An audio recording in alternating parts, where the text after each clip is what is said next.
was a liar. I gave into the fire. I know I should have fought it. At least I'm being honest. Feel like a failure, cause I know that I failed you. I should have done you better, cause you don't wanna lie. And I know, and I know, and I know she gives you everything, but boy, I couldn't give it to you. And I know, and I know, and I know that you got everything, but I got nothing here without you. So one last time, I need to be the one who takes you home. One more time, I promise after that I'll let you go. But I don't care if you got hurt in your heart. All I really care is you wake up in my arms. One last time, I need to be the one who takes you home. I don't deserve it, I know I don't deserve it, but stay with me a minute. I swear I'll make it worth it.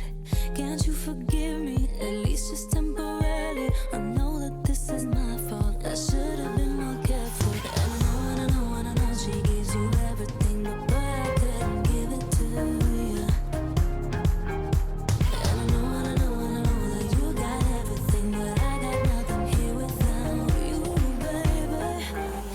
So one last time, I need to be the one who takes you home. One more time, I promise after that I'll let you go. Baby, I don't care if you got hurt in your heart. All I really care is you wake up in my arms. One last time, I need to be the one who takes you home. I know I should have fought it, at least I'm being honest. But stay with me a minute, I swear I'll make it worth it. Cause I don't wanna be without you. So one last time, I need to be the one who takes you home. One more time, I promise after that I'll let you go. Baby, I don't care if you got hurt in your heart. All I really care is you wake up in my arms. One last time, I need to be the one who takes you home. One last time, I need to be the one who takes you home.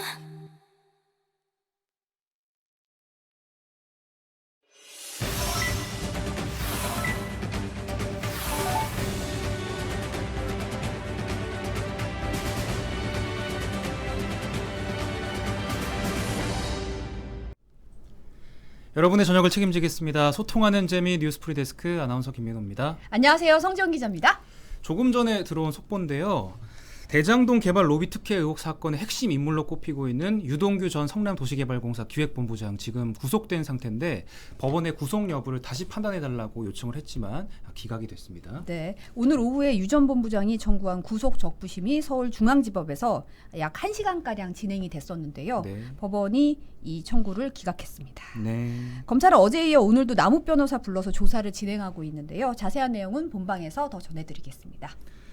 오늘 신청곡은 로켓단님의 신청곡 아리아나 그란데 원 라스트 타임이었습니다. 감성적인 가을 이별하지 않았지만 신청합니다 라고 신청 사연까지 첨부해서 남겨주셨습니다. 아까 댓글로 누가 이 오프닝 곡이 될 것이냐라고 막 얘기를 하셨는데 네. 로켓단님 언제 신청하셨냐고. 그러니까요. 예. 많은 분들이 또 신청곡을 또 남겨주셨어요. 네. 가을에 어울리는.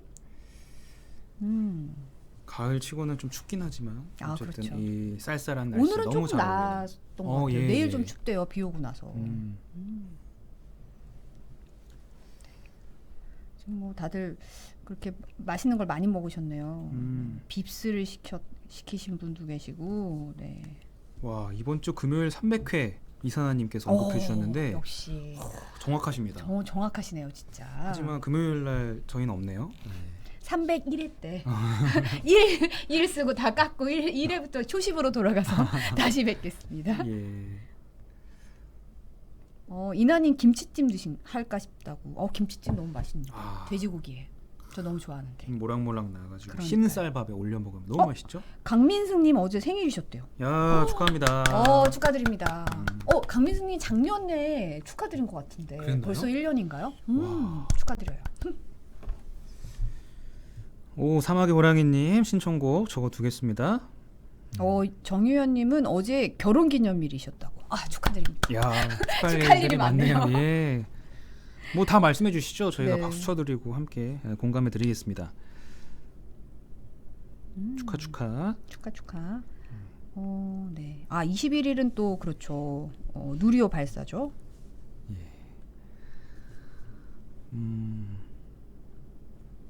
오 쭌쭌이님이 오늘 부두목님 간만에 본다고 정치수다 기대된다고 스킵하라고.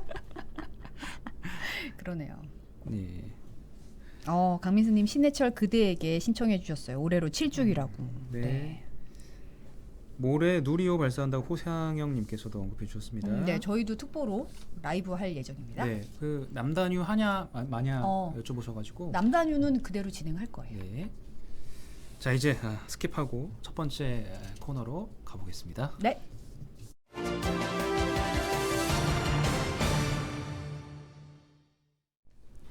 매주 화요일 따끈따끈한 정치 현안 함께 다뤄드리는 정치수다 윤효정 기자와 떨어봅니다. 안녕하세요. 네, 안녕하세요. 네. 오랜만이죠. 그러네요. 2주 만이니까. 네, 그렇죠. 이제 또 대선이 좀 다가오니까요. 예. 또 기자의 시각 외에 또 다양한 시각도 또 음. 기자들은 제가 사실은 이런 한계가 좀 있더라고요. 기자들은 또 본인의 얘기를 할 수는 없으니까 팩트만 전달하는 것보다는 또 평론해 주시는 것도 재밌더라고요. 저도 보니까. 네. 보셨군요. 또 여러 가지 시각으로 또 네. 분석할 수 있어가지고. 네, 그래서 네. 뭐 격주로 서로 다른 시각을 이렇게 좀 보시면 좋을 것 같습니다. 좋습니다. 네. 빌로바 TV님이 윤효정 기자님 하이. 반갑습니다. 네. 오랜만에 네, 정현님이 부캐 부자라고. 네. 그러게요. 다양한 걸로 부자면 다 좋은 거죠. 뭐. 네. 우유빛깔 부두목 기자다 하셨습니다. 반갑습니다. 네. 근데 부두목도 너무 좋은데 저는 빵꾸똥꾸가 처음엔 그렇게 싫었거든요. 근데 요즘엔 진짜요? 그게 그렇게 좋아요. 오. 빵꾸똥꾸가. 네. 계기가 있습니까? 이렇게 마음이 바뀐? 배우님께서 점점 예뻐지면서 네. 네. 빌로바 TV님이 부두목은 여전히 목이 기시네요 하셨어요. 그런가요? 이제 오늘 이제 좀 추워져가지고 목을 좀 올렸어요. 이제 반 그러네요. 커틀 정도로. 그런데도 예, 예. 긴 느낌이 그런가요? 있어요. 네. 다리가 길면 좋을 텐데 목이 깁니다. 네. 줄여서 빵똥이라고. 네. 네. 턱선에 손 베이겠다고 한성님께서 누구 네. 턱선인가요? 부두목님 턱선이요. 예. 그래요. 네. 자 오늘 얘기 어떤 얘기 다룰지 좀 들어가 볼까요? 네, 오늘 이제 국감 시즌이니까 아무래도 국감 얘기를 안 할 수 없을 것 같아요. 그런데 국감이 지금 뭐 대통령 후보를 출석시킨 국감이 되고 있잖아요. 그렇죠. 예. 네. 이게 굉장히 이례적인 일이잖아요. 이거 처음 있는 일이에요. 네. 여야를 막론하고 대통령 후보가 국감장에 출석한 건 처음이라고 해요. 예. 그러다 보니까 뭐 이게 정말 더 첨예할 수밖에 없고 이 기관에 대한 감사인지 어떤 개인에 대한 검증인지 뭐 아주 국감장이 사실은 거의 이제 개인에 대한 논란의 검증장으로 이렇게 되기도 했으나 일단 어제 경기도 국감 얘기가 오늘까지도 계속되고 있는데요. 그렇죠. 네. 결론부터 얘기하면 국민의힘이 아주 그냥 칼을 갈고 준비를 했으나 네. 결정적인 한 방은 없었다. 이런 평들이 지금 좀 나오고 있어요. 네. 네. 사실 뭐 국감 시작하기 전부터 여러 언론에서도 이번 경기도 국감은 이재명 후보의 검증장이 될 거다라고 예상은 했었잖아요. 그렇죠. 그래서 예. 사실은 국감 전에 이재명 후보가 지사직을 내려놓냐 아니냐 가지고도 사실 얘기가 좀 있었어요. 그렇죠. 예, 굳이 이제 피감인으로서 그렇죠. 나가야 되냐 마냐를 놓고 송영길 대표도 뭐 그 전에 좀 대선 후보로서 집중하는 게 어떠냐 그렇죠. 얘기도 했다고 사실은 뭐 밝혔고. 네, 명분이 워낙 좋잖아. 이제 본 후보가 이제 결정이 됐기 때문에 명분이 굉장히 좋았는데 갑자기 민주당 후보로 결정된 이후에 긴급 기자회견을 열고 얘기를 했어요. 네. 자기가 지사로서의 책임은 다하겠다. 그래서 국감까지는 마치겠다라고 얘기를 했었거든요. 근데 그때 밝힌 내용들을 보면 아마 민주당 내부에서도 그냥 이제 사퇴를 하는 게 낫지 않겠냐라는 의견들이 좀 있었던 것 같아요. 그런데 그때 끝까지 하겠다 이렇게 얘기를 했는데 아마도 내부에서도 사퇴하는 게 어떻겠냐라고 할 정도로 이 경기도 국감이 상당히 부담으로 느껴졌던 그런 게 아니었나 싶어요. 그런데 일단 이재명 후보 입장에서 보면 잘 넘긴 것 같아요. 자, 그러면은 어제 국감장 분위기가 어땠는지 이렇게 말로 전하는 것보다 직접 한번 보시는 게 좋을 것 같아서 저희가 영상 준비했거든요. 함께 보시고 얘기 나누겠습니다. 집권 여당 대선 후보의 국정감사장 출석. 전례 없는 격도를 앞두고 설전은 아침부터 시작됐습니다. 이재명 후보의 추악한 아수라 가면을 반드시 벗겨낼 것입니다. 우리 의원님들께서는 납득을 안 하시더라도 우리 국민들께서는 충분히 납득하실 거라고 판단하기 때문에 일부러 자청해서 지금 국정감사에 임하고 있는 것입니다. 야당은 이재명 지사가 폭력 조직으로부터 돈을 받았다는 의혹까지 제기했지만 이 지사는 헛웃음과 함께 이래서 면책 특권을 제한해야 한다고 반격했습니다. 중요한 거는 직접 현금 1억 5천을 주고 친구도 줬다고 합니다. 이래서 국회의원의 면책 특권을 제한해야 됩니다. 이런 명백한 허위 사실을 국민들 앞에 보여서 틀어주고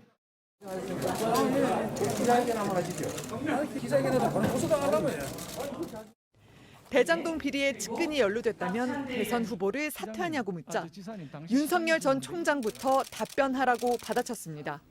대통령 후보에서 사퇴하시겠습니까? 측근 비리가 있으면?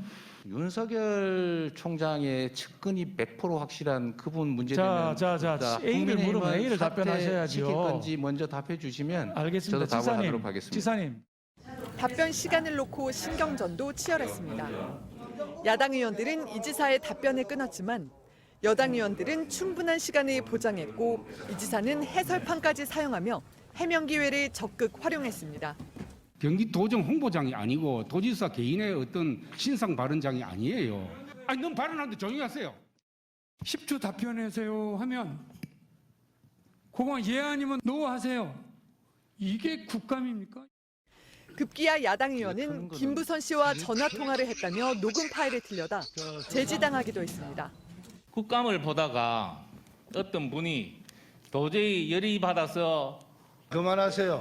그거는 예의 안 맞는 겁니다. 뜨거웠던 국감장만큼 국감장 밖에서도 이재명 후보 찬반 단체의 충돌이 이어졌습니다. 뭐 굉장히 분위기가 뜨거웠네요. 네. 빌로가 TV님이 후보 면접장인 줄 알았다. 한이님도 이재명 지사 청문회인 줄 알았다. 이런 얘기가 댓글로 많이 얘기를 하셨는데요.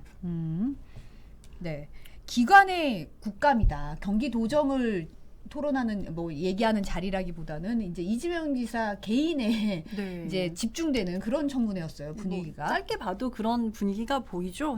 이재명 후보도 당연히 그걸 예상을 했을 거고 아마 전략을 다 짜고 나왔을 거예요. 지금 그렇죠. 양쪽이 다 만반의 준비를 그럼요. 하고 왔다고 얘기를 했죠. 뭐 이건 다 예상됐던 거기 때문에 그래서 이제 이재명 후보의 전략을 어제의 분위기를 보면 이제 한번 질문을 주면 답변을 길게 하는 그런 전략을 취한 것 같아요. 보면 어제도 이제 질문이 한번 오면 답변을 길게 하는 거예요. 야당에서 질문을 할 때 짧게 질문을 했을 때 이제 수세에 몰리고 가야 되는데 한번 질문을 하면 길게 얘기를 해버리니까 사실 또 시간 제한이라는 게 있잖아요. 그러니까 야당 쪽 입장에서는 괜히 짧게 질문을 하고 나면 이제 이재명 후보가 길게 답변을 해버리면 이제 시간만 지나가니까 결국은 어떻게 되냐면 야당 의원들도 본인이 쓸 수 있는 시간을 길게 쓰면서 본인의 주장들을 얘기하는 그런 분위기가 이제 점점 흘러갔어요. 근데 이게 사실은 질문이 계속 오가고 해야지 좀 예상치 못했던 질문도 나올 수 있고 한데 서로의 의견만 계속 주고받다 보니까 뭐 이미 나왔던 얘기들이 계속 반복되는 그런 분위기가 됐던 것 같아요. 그러니까 결정적인 한 방이 없었다 이런 평가가 나왔던 것 같고 국감을 아마 모두들 대권 주자들이 아마 실시간 모니터링하고 있었을 거예요. 근데 그중에서 야권 대선 주자인 원희룡 후보가 야당 의원들의 질문이 이 지사의 빈틈을 파고들지 못하고 있다. 네, 억장이 무너진다. 이렇게 답답함을 토로하기도 했거든요. 그러니까 그 정도로 어제 어떻게 보면은 이제 야당에서 별로 힘을 못 썼다 이렇게 볼 수 있는데 특히 돈다발 사진 한 장으로 오늘까지도 얘기가 계속 나오고 있습니다. 네. 이게 뭐냐면 어제 국감장에서 국민의힘 김용판 의원이 조폭과 이재명 후보가 과거부터 긴밀한 관계를 맺고 있었고 국제 마피아로부터 20억 원 가까이 지원받았다. 이런 얘기를 하면서 현금 뭉치 사진을 공개를 했어요. 국감장에서. 네. 그러니까 이걸 보고서 이제 이재명 후보가 뭐 어디서 찍었는지 모르겠지만 많이 준비하긴 하신 것 같다. 이렇게 하면서 웃었어요. 그런데 이걸 찾아보니까 2018년 11월에 이미 SNS에 한 차례 공개된 사진과 똑같은 사진이고 근데 이게 렌터카 사채업 광고에 쓰였던 사진이 그대로 왔던 걸로 이제 드러나게 된 거죠. 근데 이렇게 되니까 이재명 후보는 페이스북에 바로 글을 올립니다. 제게 가한 음해에 대한 해서 사과를 하고 스스로 국회의원직에서 물러나길 촉구한다. 무책임한 폭로로 국감장을 허위, 가짜뉴스 생산장으로 만들었다. 이렇게 이제 얘기를 한 거죠. 그리고 이제 국회의원들이 면책 특권이 있죠. 특히 이제 국감장에서 얘기한 것들 이런 건 다 면책 특권이 있는데, 뭐 허위 사실을 얘기를 해도 면책 특권이 있으니까 처벌받지 않는 거죠. 면책 특권이 있다 보니까 이걸 악용해서 아니면 말고식으로 위조, 날조 주장을 펴고 한 사람의 인격을 말살하고 가짜 정보로 국민을 현혹했다 이렇게 하면서 이제 아주 강하게 비판을 한 거죠. 그래서 이거는 의정 활동이 아니라 범죄 행위다 이렇게 아주 강하게 계속 얘기를 했는데 이렇다 보니까 민주당에서는 어떤 얘기가 나냐면 아유 이건 뭐 한방이 아니고 헛방이었다 이런 얘기까지 나오고 있는 거죠. 그래서 어제 그 경기도 국감을 두고 사실 오늘도 국감이 계속 진행되고 있는데 오늘까지도 어제 경기도 국감 얘기가 계속 나오고 있거든요. 어떤 얘기가 계속 나오고 있는지 또 영상으로 준비했습니다.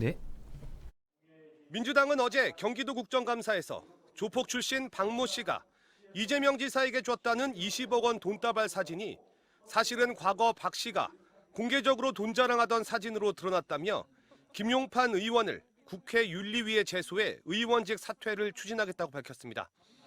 또 국민의힘 이영 의원이 돈 받은 자가 범인이라는 이 지사의 발언을 반박하기 위해 몇십억 원 푼돈을 받은 건 범인이 아니라고 발언한 걸 두고선 국감이 하계회냐는 비아냥을 샀다고 맹비난했습니다.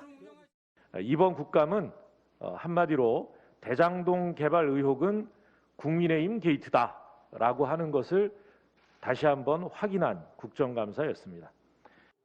김두관 의원은 어제 국감에 대해 강목 들고 몰려간 깡패들이 주인공에게 얻어터지는 영화 같았다며 이 지사를 대통령감으로 홍보해주고 장렬히 전사한 국민의힘 의원들에게 감사하다고 비꼬았습니다. 국민의힘 지도부는 이재명 지사가 적반하장식 궤변으로 일관했다면서도 자당 의원들의 질문이 아쉬웠다는 평가에 대해선 여당 의원들의 비호와 서영교 위원장의 편파적인 진행 탓으로 돌렸습니다. 수감기관의 장에게 무한정의 발언 시간을 허용하면서 궤변을 일삼을 수 있도록 아예 판을 조장한 것이다. 그런 측면에서 매우 아쉽고 유감이라고 생각합니다. 김용판 의원의 돈뭉치 사진이 가짜란 지적에 대해선 사진의 진위 여부와 관계없이 조폭 출신 인사의 진술이 진실일 거라고 생각한다며 김 의원을 두둔했습니다. 경기도 관련된 경기도 국감 관련된 영상 보고 오셨고 오늘도 다른 국감들이 이어졌죠? 네, 오늘은 이제 서울시 국감이 있었어요. 그러니까 같은 행안이라서 같은 의원들이 계속 오는 건데 어제 2차전 양상처럼 이렇게 흘러간 거죠. 그러니까 처음 시작하자마자 국감 초유에 증거 자료를 조작한 사진을 봤다라고 하면서 이 돈뭉치 사진을 가지고 얘기를 하게 됐고, 그러니까 이 국감장에 있을 자격이 없다 이렇게 이제 국민의힘 김용판 의원에 대해서 얘기를 하고, 김용판 의원은 이게 좀 사진으로 문제가 제기되긴 했지만 진술 자체에는 신빙성이 있다 또 이렇게 계속 주장을 하면서 계속 서로 이제 고성이 오간 거예요. 그리고 또 오세훈 시장에게 대장동 개발 의혹을 국민의힘 의원들이 물어보기 시작한 거죠. 오세훈 시장은 사실 별로 상관이 없을 것 같은데, 그런데 이제 오세훈 시장은 표말까지 준비를 해와서 서울시에서는 이런 설계가 있을 수 없다 이렇게 얘기를 합니다. 뭐 여러 가지 상황들이 얽히면서 그러니까 서로 뭐 고성만 오가다가 시작 90분 만에 결국은 정회를 하고 오후에서 다시 열리고 이런 상황이 계속 빚어졌습니다. 이 대장동 개발 특혜 의혹이 이제 이재명 지사한테는 굉장히 큰 리스크가 될 수 있었는데 이번 이제 국감장에서 했던 발언이나 그런 걸 토대로 봤을 때 조금은 극복했다 이렇게 평가할 수도 있나요? 일단 이재명 후보 측에서는 긍정적으로 평가하고 있는 것 같아요. 그래서 이 어제 국감을 통해서 대장동 사업이 공익 환수의 성공 사례고 민간 부분 수익 문제는 국민의힘 게이트에 가깝다 이렇게 계속 주장해 왔는데 그걸 뭐 충분히 잘 설명을 했다 이렇게 평가를 하고 있는 것 같아요. 그래서 뭐 잘 활용했다 그런 거고, 그러니까 특히나 이제 돈다발 사진 이게 허위로 밝혀지면서 분위기가 약간 글로 확 몰린 거죠. 돈다발 사진 거짓 사진으로 몰아세웠다라는 이 분위기로 몰아가면서 네. 어쨌거나 반전에도 성공했다 이렇게 평가를 하고 있는 것 같아요. 그래서 이 도지사 사퇴를 하냐, 국감을 직접 이렇게 피감기관 수장으로 나서는 게 맞냐라는 얘기가 계속 있었는데 어떻게 보면 정면 돌파하겠다, 승부수를 띄운 건데 이게 먹혀들었다 이렇게 분석하는 분석들이 나오고 있고요. 내일 다시 이제 국토위 국감까지 마치면 경기도감이 끝이 나는데 그러면 이제 대선 후보로서의 행보에 좀 더 가속도가 붙지 않을까 이렇게 보고 있습니다. 사실 국감 내내 좀 이렇게 예리하게 이게 사실은 좀 개발 이익 환수 문제라는 게 이제 복잡한 사안인데 맞아요. 이제 뭐 이재명 지사 쪽에서는 뭐 도표를 가지고 오고 수치를 가지고 오고 계속 수치로 통계로 얘기를 하는데 사실 국감장에서의 그런 이 날선 질문 같은 건 아까 원유료 후보도 얘기를 했다시피 날선 질문 그 예리함은 좀 덜했던 것 같고 그쵸. 근데 내일이 이제 전문가가 그래도 모여 있다는 국토위 국감이 있잖아요. 맞아요. 그러니까 이게 경기도 2차 승부라고 해야 되나요? 그렇죠. 이제 사실 어떻게 보면은 내일이 진짜일 수도 있을 것 같아요. 왜냐하면 이제 대장동 개발 특혜 의혹 같은 경우에는 행안위 소관이라기보다는 국토위에 아무래도 뭐 그 개발 토목공사였기 때문에 그게 더 강했을 것 같아서 내일이 더 치열할 수 있다 이런 예상들이 나오고 있긴 하거든요. 네. 어쨌든 뭐 내일은 또 어떻게 될지 또 어떤 전략을 서로가 짜고 나올지 봐야 될 것 같고 네. 이재명 지사는 아마도 내일 국감까지 치르고 나면 이제 사퇴를 하고 정말 본격 이제 대선을 위해서 이제 준비를 시작하지 않을까 네. 그렇게 예상되고 있습니다. 네. 내일 국감 얘기는 저희 방송에서 또 자세히 다뤄드리도록 하겠고요. 대검찰청 국정감사 이야기도 해보겠습니다. 이 국감에서도 대선 후보 관련된 내용들이 굉장히 많이 나왔어요. 그렇죠. 뭐 일단은 국민의힘 윤석열 후보가 이제 뭐 검찰총장으로 지내다가 그렇죠. 왔기 때문에 뭐 얘기가 안 나올 수가 없었고 또 최근에 그 윤 후보가 이제 총장 시절에 뭐 판사 사찰이라든지 아니면 채널A 사건 요 관련해 가지고 징계가 합리적이었다 이런 판단을 내렸기 때문에 그거 관련해서 얘기가 많이 나왔어요. 네. 그래서 이게 결국은 재판부에서 이 징계가 정당하다 이렇게 판결이 났으니까 그러면 직권남용 혐의로 수사를 하든지 감찰을 하든지 좀 더 해야 되는 거 아니냐 이런 압박이 좀 많이 나왔고 그리고 이제 고발 사주 의혹이 네. 오늘 저희 뉴스데스크에서도 다룰 것으로 이제 예상되고 있는데 이 관련해서도 감찰을 해라 이런 압박이 있었습니다. 그리고 뭐 대장동 개발 의혹 이것도 계속 얘기가 나왔어요. 그러니까 수사를 지금 이제 하고 있기 때문에 집중 공세가 됐는데 성남시 압수수색했는데 왜 시장실은 안 했냐 수사 의지가 없는 거 아니냐 이렇게 굉장히 압박을 했고 근데 사실 대검에서도 나왔던 얘기들이 결국에는 나왔던 얘기가 반복된 게 많아서 아주 예리한 뭐 새로운 팩트가 드러나서 뭐 당황하게 했다든지 뭐 서로가 타격을 줄 만한 얘기들은 없었던 것 같긴 해요. 네. 국감장에서 뭔가 새로운 스모킹건이 나오거나 이렇다기보다는 이제 오갔던 얘기들을 다시 네. 정치 공세하듯이 좀 있었던 것 같고 이번에 좀 국민의힘 얘기 좀 해볼까 하는데 어제 부울경이죠. 부산, 울산, 경남 합동 TV 토론이 네, 있었잖아요. 맞아요. 이번이 4번째 토론이죠. 네. 어제 같은 경우는 마스 토론은 아니고 4명이서 하는 맞습니다. 토론이었어요. 네. 어제 분위기는 어땠나요? 설전이 되게 오갔는데 이렇게 토론회를 가끔 보다 보면 정말 어지간한 예능 프로그램보다 재밌다라는 생각이 들 때가 있거든요. 그렇죠. 근데 예. 이게 특히 이제 막바지로 가면 갈수록 더 재밌어지는데 어제도 뭐 재밌게 저는 잘 봤거든요. 그냥 말로 옮기는 것보다 역시 또 영상 한번 보시고 얘기 나눠보도록 하겠습니다. 이번 대선은 깨끗함 대 더러움의 프레임으로 가야 한다고 주장했던 홍준표 후보는 또다시 윤 후보의 도덕성을 지적했습니다.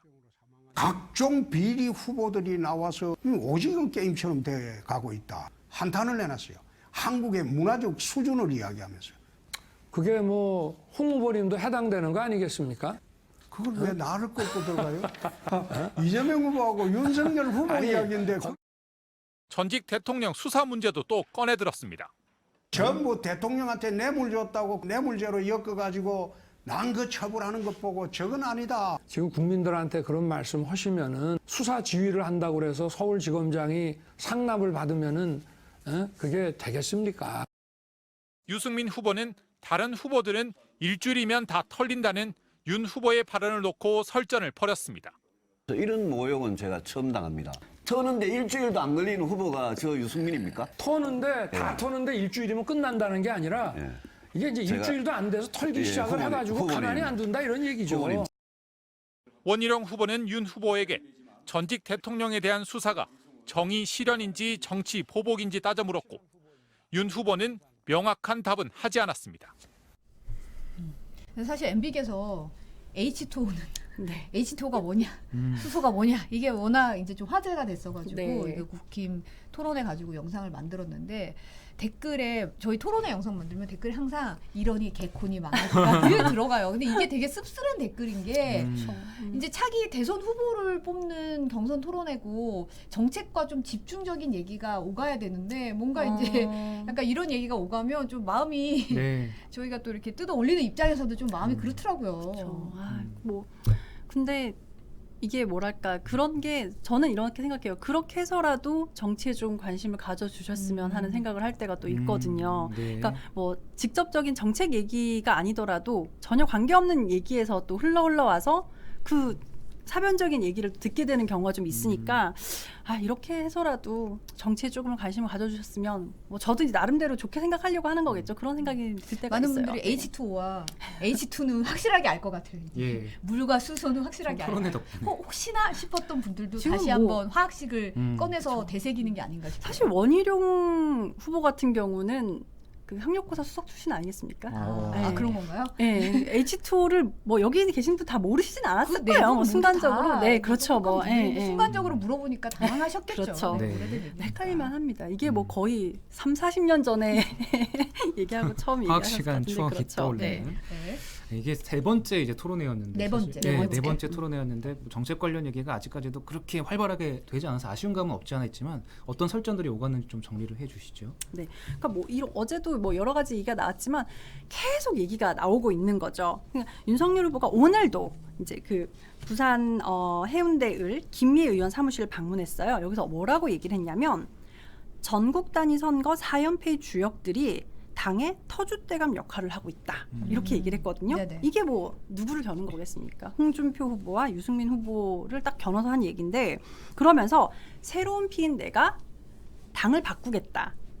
그러면서 이제 윤석열 후보가 항상 상대적으로 정치의 경험이 좀 적다는 게 약점으로 계속 꼽히고 있는데 이걸 의식해서인지 선진국에서는 5선 의원을 해도 한 번 쉬었다가 오면 초선이다. 이렇게 말을 하기도 했습니다. 그러니까 홍준표 후보가 또 발끈하는 거죠. 4연패로 당의 존망이 기로에 서 있을 때 문재인 정권의 앞잡이가 돼 당을 혹독하게 괴멸시킨 공로로 벼락 출세한 사람이 이게 할 말인가라고 얘기를 합니다. 그러면서 입당 때부터 기고만장하더니 온갖 비리에 휩싸여 있는 사람이 아직도 정신을 못 차렸나 보다. 꼭 하는 짓이 이재명 같이 뻔뻔하다. 이렇게 비판을 합니다. 설전이 사실 좀 점점 거칠어지는 그런 느낌을 수위가 점점 높아지는 느낌인데 그렇죠. 사실 이때일수록 사실 한마디 좀 신중해야 될 시기인데 또 윤석열 후보가 또 다른 또 발언이 또 논란이 됐어요. 전두환 씨 관련 발언이죠. 맞아요. 사실은 윤석열 후보는 여러 차례 사실 발언으로 논란이 된 적이 좀 있었거든요. 그런데 윤석열 후보가 지금 부산에서 이 곳곳을 돌면서 또 역시 이제 해운대갑 당협 사무실을 들렀는데 여기서 전두환 대통령이 군사 쿠데타와 5.18만 빼면 그야말로 정치를 잘했다고 하는 분들이 많다. 호남 분들도 그런 얘기를 한다. 이렇게 얘기를 했습니다. 정말 논란이 있을 수 있는 발언이죠. 군사 쿠데타와 5.18을 빼고 얘기하면 안 되는 분이죠, 이분은. 그렇죠. 쏙 빼서 얘기할 부분이 아닌데 이런 식으로 얘기하면 좀 이 발언은 뭐 사실 뭐 다 빼면 뭐 그렇죠? 나쁜 사람 있겠습니까? 이재명 더불어민주당 후보가 페이스북에 역시 바로 글을 올립니다. 갈수록 태산이다. 하면서 이제 사죄할 걸 요구했는데 집단 학살범도 집단 학살 빼면 좋은 사람이다. 이렇게 얘기하는 거랑 똑같은데 이게 말이 되냐? 광주의 상처는 아직 아물지 않았고 진상 규명조차 완전히 되지 않았다. 이렇게 얘기를 합니다. 윤 후보가 다시 저녁에 또 얘기를 했어요. 5.18 군사 쿠데타 잘못됐다고 분명히 말했다. 자신에게 비판적인 세력들이 말을 하면 앞뒤 다 자르고 그냥 해석하는 게 그렇게 해서 이제 논란을 키우고 있다. 다시 얘기를 했습니다. 그러면서 7년 동안 그분이 전 대통령을 얘기한 거겠죠. 잘못한 건 많지만 다 잘못한 건 아니지 않냐. 권한의 위임이란 측면에서 그 후에 대통령도 배울 점이 있다는 건 전문가도 다 아는 이야기다라고 또다시 주장을 합니다. 근데 이거를 저는 해명하려고 했던 이 얘기도 또 논란이 되지 않을까 싶어요. 그 후에 대통령들이 배울 점이 많다라는 걸 어떤 전문가들이 뭐 인정하는 거지 뭐 이것도 또 논란이 좀 되지 않을까 싶은데 사실 윤석열 후보 캠프에서 이제 선대위원장으로 합류한 주호영 의원이 어제 사실 라디오에서 인터뷰를 하다가 좀 논란이 있었어요. 네네. 윤 후보 2030 지지율이 낮은 이유가 뭐냐 이렇게 물었더니 2030은 정치인들의 그 이전 일들은 잘 기억을 못하고 지금 최근에 가까이 있는 뉴스만 접하고 보는 것 갖고만 판단하는 경향이 있는 것 같다 이렇게 얘기를 해가지고 이게 2030 폄하 발언이냐 뭐 이렇게 하면서 사실 많이 좀 논란이 됐었는데 오늘 바로 또 후보 본인의 발언으로 이렇게 좀 논란이 됐다는 게 참 글쎄요. 저는 이 개인적으로 선거는 말로 하는 전쟁이라고 생각을 하거든요. 네. 그래서 어떻게 보면 왜 뭐 여러 나라를 막론하고 명연설 한 번으로 선거에 당선된 사례도 실제로 있잖아요. 그래서 이렇게 직관적으로 막 대던져가지고 순간에 솔깃한 이런 말들 뭐 그럴 할 수 있지만 좀 정말 각 후보들이 정치적 가치관을 담은 좀 묵직한 울림이 있는 그런 한마디 한마디가 좀 표심을 움직일 수 있지 않을까라는 생각을 하고 제가 다음 정치수다에 올 때는 좀 그런 좀 울림이 있는 한마디로 얘기를 좀 나눌 수 있게 되기를 좀 기대하면서 오늘 정치수다는 좀 마무리했으면 합니다. 네. 말이 아니라 그 사람의 모든 걸 담고 있는 그릇이니까 그걸 통해서 또 그 네. 사람을 반추할 수 있잖아요. 그 사람의 인생이 반추되고 그런 좀 품격 있는 말이 좀 많이 나왔으면 좋겠네요. 네. 설전만 버리지 말고. 네. 제발 다음 주에는 꼭 윤여정 기자의 발언되고 그런 상황이 펼쳐지길 기대하면서 오늘 국감 그리고 국민의힘 토론회까지 살펴봤습니다. 나와주셔서 감사합니다. 네, 감사합니다. 감사합니다.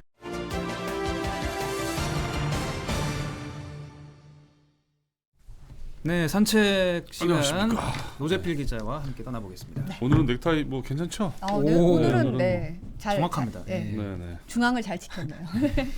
어제 방송 끝나고도 굉장히 좀 마음이 안 좋으시더라고요. 그 넥타이가 삐뚤어져 있던 사태에 대해서.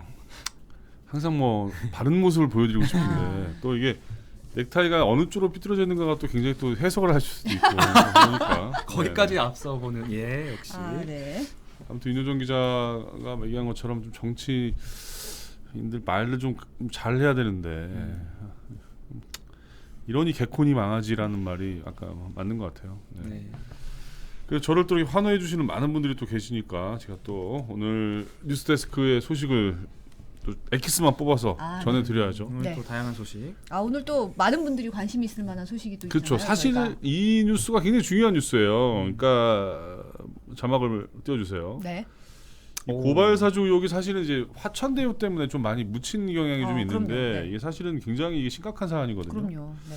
저희가 오늘 이게 김웅 의원하고 조성은 씨의 녹음 파일을 입수해서 이제 오늘 공개를 합니다. 공개하는데 리포트 한 4개 정도로 정리를 할 건데 지난번에 저희가 그 리포트를 한 적이 있죠. 이거를 사실 일부 했는데 거기서 이제 윤석열이라는 이름을 넣은 걸 가지고 이제 뭐 논란이 됐었는데 오늘 똑똑히 들어보시면 아시겠지만 거기 나옵니다. 그 이름이 뭐라고 나오냐면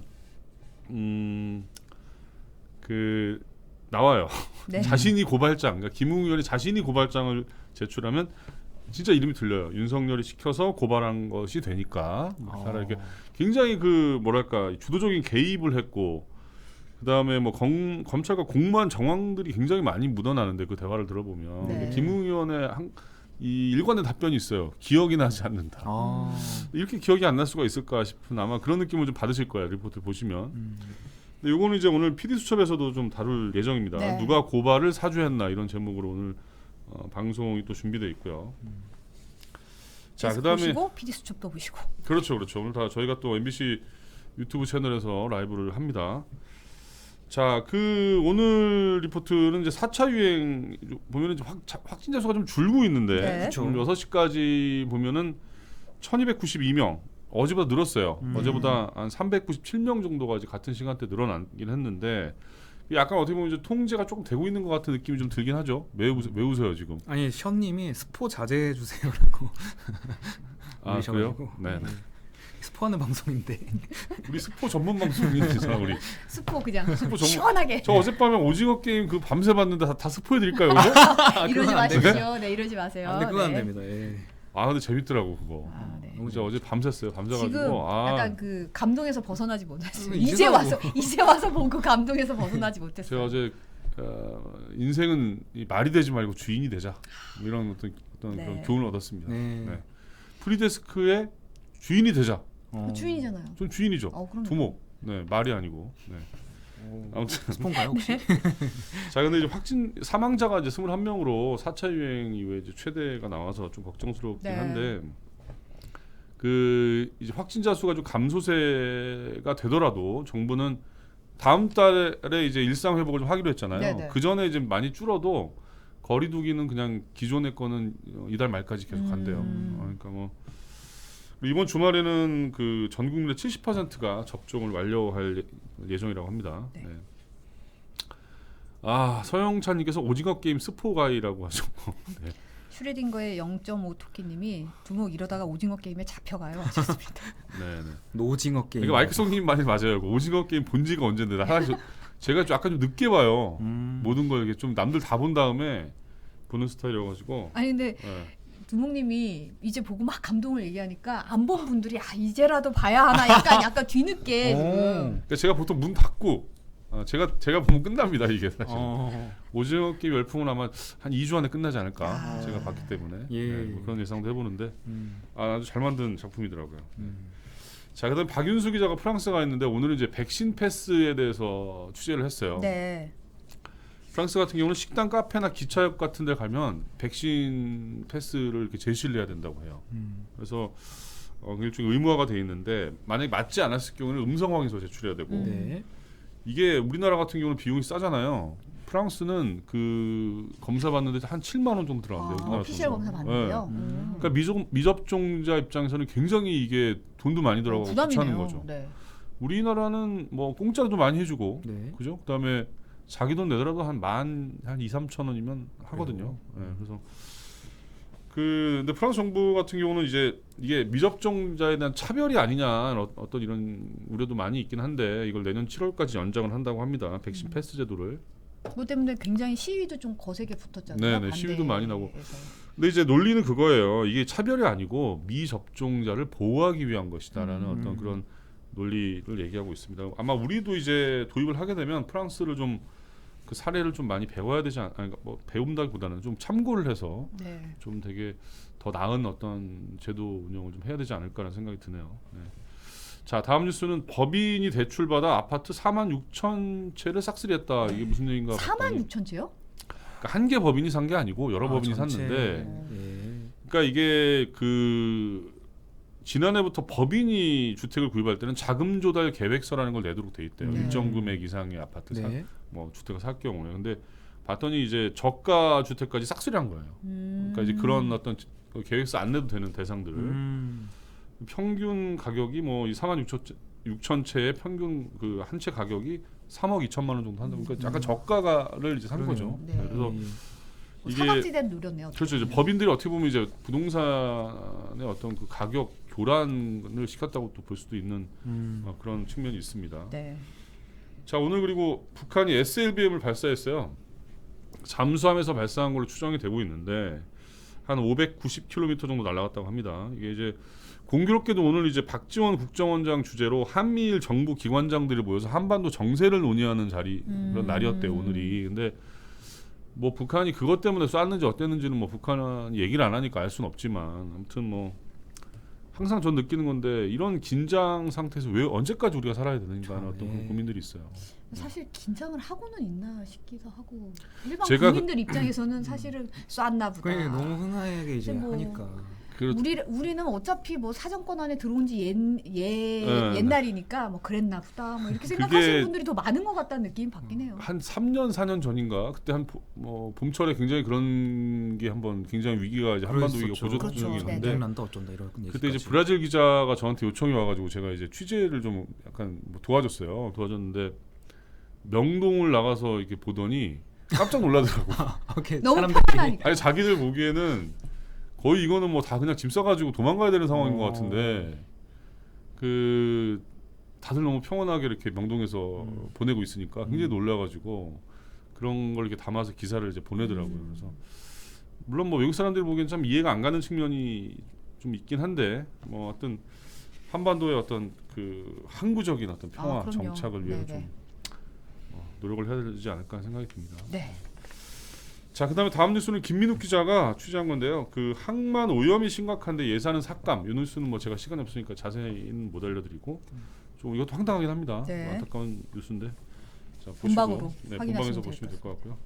오늘도 또 알차게 마쳤습니다. 빌로바 TV님이 노재필 기자님 국제적으로 노시네요라고. 제가 좀 각종 그 랭귀지가 좀 되잖아요. 아, 그렇죠. 전 세계 김정은 차장만큼은 안 되지.